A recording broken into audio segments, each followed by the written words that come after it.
Have you ever found yourself stuck in a relationship that you know is hurting you, yet you can't seem to let go? Maybe you've even asked yourself, why do I feel so drawn to someone who causes me so much pain? If this resonates, you're not alone.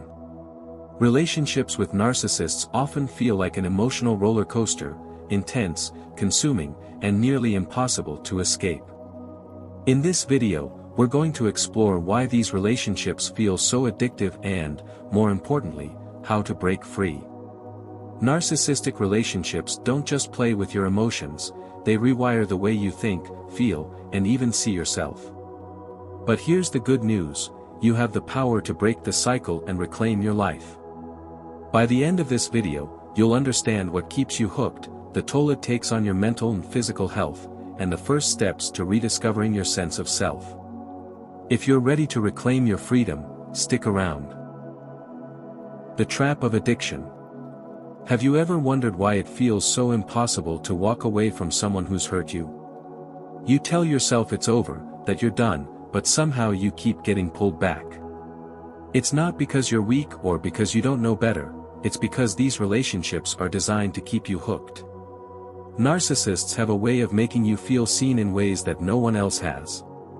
At first, it feels magical, almost too good to be true. They shower you with attention, affection, and promises of a future that feels perfect. But that's the bait.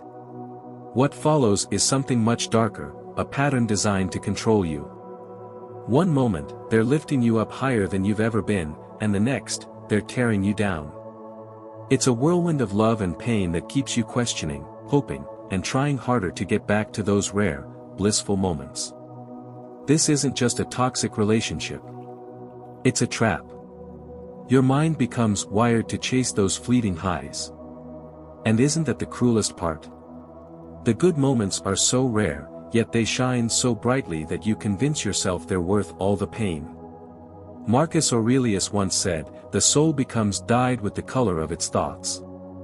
In these relationships, the narcissist works tirelessly to color your thoughts in their favor, twisting reality until you're no longer sure what's real and what's manipulation. And the manipulation runs deep. When they criticize you, it doesn't feel like criticism, it feels like you failed them. When they pull away, it doesn't feel like rejection, it feels like something you need to fix. It's as though they hold a mirror up to you, but it only reflects what they want you to see. Slowly, you start to believe the narrative they've created about you.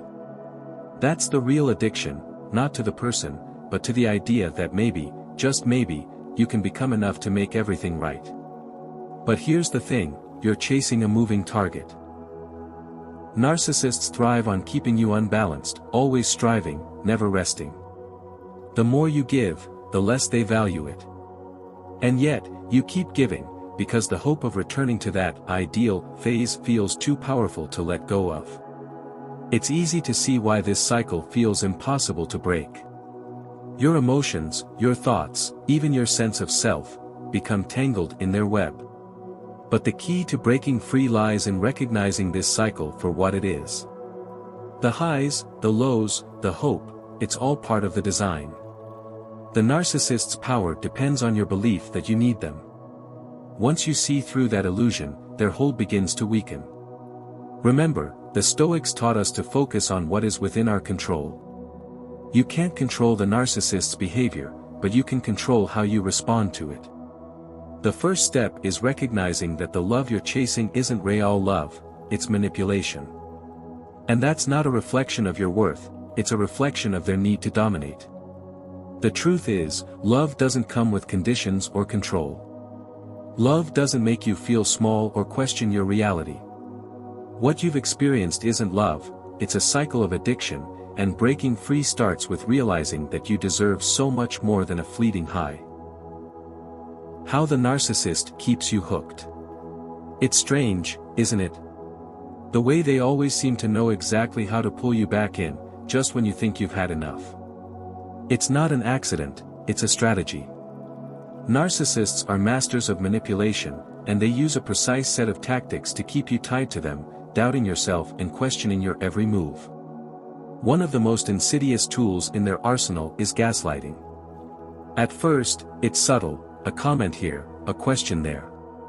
Are you sure that's what happened, or you're remembering it wrong?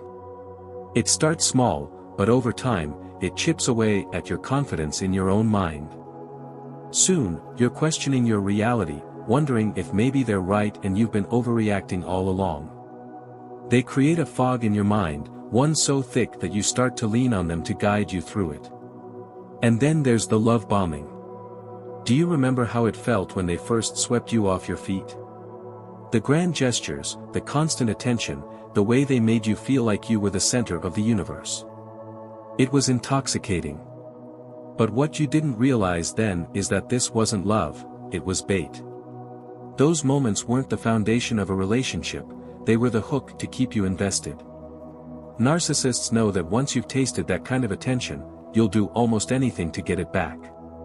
When you start to see through the cracks, they don't let you go easily. Instead, they shift the blame onto you. You're too sensitive, they might say. Or, why do you always have to ruin things? They twist the narrative until you start believing that maybe you are the problem. It's a clever tactic because it keeps you trying harder, working tirelessly to fix things that were never yours to fix in the first place. Marcus Aurelius wrote, "You have power over your mind, not outside events." Realize this, and you will find strength. But the narcissist works tirelessly to convince you of the opposite. They want you to believe that your peace, your happiness, your worth, all depend on them. And as long as you believe that, they have control. But here's the truth they don't want you to know, their power is an illusion. It's not real. They thrive on the chaos they create because it distracts you from seeing their vulnerabilities, their insecurities. Every time they tear you down, it's not because you're weak, it's because they're terrified you might realize how strong you actually are. Understanding this is crucial. Every time they twist your words, turn the blame on you, or give you just enough affection to keep you hooked, they're playing the same game. And the moment you see it for what it is, the game starts to lose its hold. Breaking free begins here, with the realization that you're not the one who's broken. Their behavior, their manipulation, it's all about them, not you. The more you recognize this, the more you can step back and reclaim your sense of self. You don't have to play their game anymore. You can walk away, not because it's easy, but because it's the only way to reclaim your freedom. And isn't that what you deserve? Freedom from their control, their blame, and their lies. It starts with seeing the game for what it is and deciding you're done playing. The toll it takes. Even after the chaos has subsided, after the arguments have quieted and the apologies, real or fake, have been made, there's a heaviness that lingers. Narcissistic abuse isn't something you just shake off. It seeps into every corner of your being, leaving marks on your mind, body, and soul. Let's talk about your mind first. Have you noticed how hard it is to trust yourself? Maybe you find yourself replaying conversations, trying to figure out if you were overreacting, or second-guessing even the smallest decisions. That's not by accident. Narcissistic abuse rewires your brain, training you to doubt your own instincts. It's exhausting, isn't it? Feeling like you can't trust the one person you should rely on the most, yourself. And it's not just your thoughts. It's your body, too. Chronic stress does something to you. It doesn't just stay in your head, it settles into your muscles, your breath, your heartbeat. Maybe you've noticed that your shoulders always feel tight, or that no matter how much sleep you get, you still wake up tired. That's your body holding on to the tension of constantly being on high alert. Living with a narcissist is like walking on eggshells every moment of every day. Your body doesn't forget that kind of stress. Even when things seem calm, there's always that little knot in your stomach, that quiet voice in the back of your mind saying, something's about to go wrong. That's what living in survival mode does to you. It keeps you bracing for a storm, even when the skies are clear. The Stoics believed in cultivating calm within chaos, but how do you find calm when the chaos is your constant reality? And then there's the emotional toll. This might be the hardest part, the way it chips away at your identity. You start to forget who you are, what you want, what makes you happy. Instead, you're constantly thinking about how to avoid their anger, how to keep the peace, how to stay in their good graces.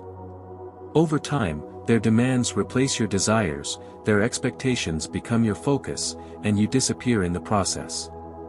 But here's something the narcissist doesn't want you to realize: your mind, your body, and your emotions, they're all trying to protect you. That knot in your stomach? That's your intuition sounding the alarm. The fatigue that forces you to rest? That's your body demanding the care it's been denied. Even the doubt you feel, it's a sign that somewhere, deep down, you know something isn't right. These signals, as uncomfortable as they are your allies. They're reminders that you're still in there, even if you feel like you've been lost. Marcus Aurelius once wrote, "If you are distressed by anything external, the pain is not due to the thing itself but to your estimate of it, and this you have the power to revoke at any moment." This doesn't mean your pain isn't real, it means you have the power to shift your focus. Instead of seeing your symptoms as weaknesses, what if you saw them as a map? A guide pointing you to the places that need healing? The toll this abuse takes on you is real, but it's also a message that it's time to start caring for yourself in ways you may never have before. Healing isn't just about escaping the narcissist's grasp. It's about learning to listen to yourself again, to honor what your mind and body have been trying to tell you all along: you deserve better. Breaking free. Breaking free from a narcissist isn't just about walking away, it's about untangling the invisible threads they've wrapped around your mind and heart. It's about reclaiming your sense of self after it's been systematically dismantled. And it starts with one powerful realization: you don't need their validation to be whole. The first step to breaking free is seeing the patterns for what they are. When you recognize that the highs and lows, the push and pull, are all part of their game, something shifts. You stop blaming yourself for the chaos. The love bombing, the blame shifting, the gaslighting, they're not reflections of you, they're tactics of control. Once you name them, they lose some of their power. But even when you see the manipulation clearly, it's not easy to let go. That bond, what psychologists call a trauma bond, can feel unbreakable. You've spent so much time trying to win back the person they pretended to be. It's like trying to chase a shadow, and no matter how fast you run, you'll never catch it. The truth is, that version of them never existed. What you're holding on to is an illusion, one they created to pull you in. And yet, it's hard to walk away. There's a voice in your head whispering, "What if this time is different? What if I try harder?" That voice isn't yours, it's theirs. It's the conditioning they've instilled in you. Marcus Aurelius wrote, "You have power over your mind, not outside events." Realize this, and you will find strength. Reclaiming your power starts with silencing their voice in your head and rediscovering your own. Boundaries are your first line of defense. At first, setting boundaries might feel selfish or even cruel. You've been conditioned to prioritize their needs, to smooth things over, to keep the peace. But boundaries aren't about punishing them, they're about protecting you. When you say no, when you distance yourself, you're telling yourself that your peace matters. And it does.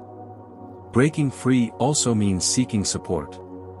It's easy to feel like you're alone in this, like no one could possibly understand what you're going through. But the truth is, there are people who've walked this path before you. A therapist, a support group, a trusted friend, they can be lifelines as you navigate the messy, complicated process of letting go. And then there's the work of rediscovering yourself. After years of living under someone else's shadow, it can feel like you don't even know who you are anymore. What do you want? What makes you happy? These might feel like impossible questions, but they're worth asking. Start small. Maybe it's journaling your thoughts or revisiting hobbies you used to love. Maybe it's as simple as taking a walk and noticing how the air feels on your skin. Each step toward yourself is a step away from them. Finally, give yourself permission to feel. Let the anger, the sadness, the grief rise to the surface. These emotions aren't weaknesses, they're part of the healing process. The Stoics believed in embracing reality as it is, not as we wish it to be. And the reality is, this is hard. But it's also necessary. Breaking free doesn't happen all at once. It's a series of small, brave decisions, to say no, to walk away, to trust yourself again. Each choice you make in the direction of freedom is a victory. And with each step, you'll find that the hold they had on you begins to loosen. You're not just breaking free from them, you're breaking free from the idea that you need them to be whole. And when you do, you'll discover a strength within yourself that they could never take away. Reclaiming your identity. Emerging from a relationship with a narcissist can feel like standing in the wreckage of who you used to be. You might find yourself wondering, who am I without them? It's a terrifying thought, but it's also an invitation to rediscover the person you were always meant to be. The first step to reclaiming your identity is understanding how much of yourself you gave away. Narcissistic relationships are like a slow erosion, where your wants, needs, and dreams are replaced by theirs. Over time, you stop asking yourself simple questions like, what do I want? What makes me happy? Instead, your focus shifts entirely to them, how to avoid their anger, how to keep the peace, how to make them happy. But now, you have a chance to turn those questions inward again. What do you want? It might feel strange at first, even overwhelming. Maybe you've been so focused on surviving that the idea of pursuing happiness feels foreign. That's okay. Reclaiming your identity doesn't happen all at once. It's a gradual process, one small discovery at a time. Start by listening to yourself again. Your intuition, the voice they tried to silence, is still there. It might feel faint, like a whisper, but it's waiting for you to tune in. Marcus Aurelius once said, "Look well into yourself, there is a source of strength which will always spring up if you will always look there." This is your time to look inward and reconnect with that strength. And as you do, you'll begin to see the power of boundaries, not just as a way to protect yourself, but as a declaration of your worth. Every boundary you set, every time you say no to something that doesn't serve you, you're choosing yourself. Boundaries aren't walls, they're doorways to healthier relationships and a stronger sense of self. Rebuilding your identity also means rediscovering what brings you joy. Maybe there's a creative hobby you set aside, a passion you ignored, or a part of yourself that you forgot existed. Start small, paint something, write a journal entry, go for a walk in nature. Joy doesn't have to be grand, it just has to be yours. And let's not forget self-compassion. After years of criticism and manipulation, it's easy to become your own harshest critic, repeating the narcissist's words in your head. But you don't have to be perfect to heal. You don't have to have it all figured out. Treat yourself with the same kindness you'd offer a friend. When you stumble, remind yourself that healing isn't a straight line, it's a journey. Trust is another piece of the puzzle, trusting others, yes, but also trusting yourself. Narcissistic abuse teaches you to doubt your instincts, but every time you honor your feelings, every time you listen to your inner voice, you're rebuilding that trust. It takes time, but with each small step, you'll feel more grounded in who you are. And finally, remember this, you are not just reclaiming the person you were before the narcissist, you're becoming someone stronger, wiser, and more whole. This is your journey, your transformation. The pieces of yourself you thought were lost were never gone, they were simply waiting for you to rediscover them. You've survived the storm. Now, it's time to rebuild. Not into the person the narcissist wanted you to be, but into the person you've always had the potential to become. Rewriting your story. Reclaiming your life after narcissistic abuse is no small feat, it's a journey of rediscovering your strength, your voice, and your worth, one step at a time. The scars they left behind may feel permanent, but they don't define you. What defines you is the courage it takes to rise from the pain and rewrite your story. The narcissist tried to take control of your narrative, shaping it around their needs, their manipulations, and their version of who you should be. But here's the truth they never wanted you to know, that story was never theirs to write. It has always belonged to you. And now, with every small act of self-love, every boundary you set, and every piece of yourself you rediscover, you're reclaiming that story. It's not about erasing the past. The pain, the confusion, and the moments of self-doubt, they're all part of what shaped you. But they don't have to be the ending. Marcus Aurelius once said, "What stands in the way becomes the way." The obstacles you've faced, as overwhelming as they may feel, are also the path to your growth. You are not the same person you were before, because now, you are someone who knows your worth. As you move forward, remember to be kind to yourself. Healing isn't linear, and it's not about perfection.